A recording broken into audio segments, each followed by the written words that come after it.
On screen এই মুহূর্তে আপনারা বাংলার যুবসাথী প্রকল্পের যে অ্যাপ্লিকেশন ফর্ম সেটি আপনারা দেখতে পাচ্ছেন আমাদের কাছে এই মুহূর্তে রয়েছে। আমি এই অ্যাপ্লিকেশন ফর্ম আপনাদেরকে ফিল আপ করে দেখাবো কীভাবে আপনার অ্যাপ্লিকেশন ফর্মটি স্টেপ বাই স্টেপ প্রত্যেকটি কলামে কী লিখবেন, কীভাবে ফিল আপ করবেন, এর সাথে কোন কোন ডকুমেন্টের জেরক্স সেলফ অ্যাটেস্টেড কপি আপনাদেরকে অ্যাটাচ করতে হবে, এবং ভিডিওটির মধ্যে আমি আপনাদেরকে জানিয়ে দেবো এই ফর্মটি আপনারা অনলাইন থেকে কীভাবে ডাউনলোড করবেন। আবার প্রথম দেখুন, এই অ্যাপ্লিকেশন ফর্মের মধ্যে প্রথমেই বলা হচ্ছে government of West Bengal Bangla Yuvasathi প্রকল্প অ্যাপ্লিকেশন ফর্ম, এবং বলা হচ্ছে ইংরেজি বড় হাতের অক্ষরে পূরণ করুন। অর্থাৎ প্রত্যেকে আপনারা কিন্তু ক্যাপিটাল লেটারে এই ফর্মটিকে আপনারা ফিল আপ করবেন।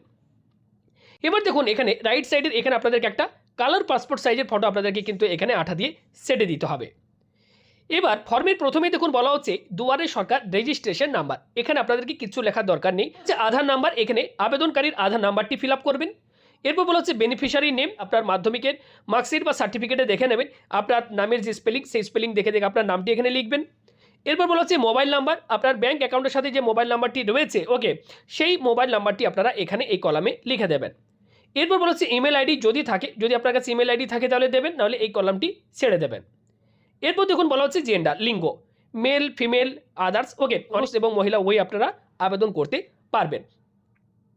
এরপর দেখুন বলা হচ্ছে ডেট অফ বার্থ, তো আপনারা প্রত্যেকে জানেন যে 21 থেকে 40 বছরের মধ্যে বয়স থাকলে এই প্রকল্পে আপনারা আবেদন করতে পারবেন, এবং পাশাপাশি বেকার হতে হবে তাহলে কিন্তু আপনারা আবেদন করতে পারবেন। ডেট অফ বার্থ বলা হচ্ছে এক্ষেত্রে দেখুন তারিখ মাস বছর এখানে দেওয়া রয়েছে, পাশাপাশি এখানে দেখুন দেওয়া রয়েছে অ্যাজ অন 1/4/2026 তারিখ অনুযায়ী আপনার যে বয়স সেটি আপনাদেরকে এখানে লিখে দিতে হবে।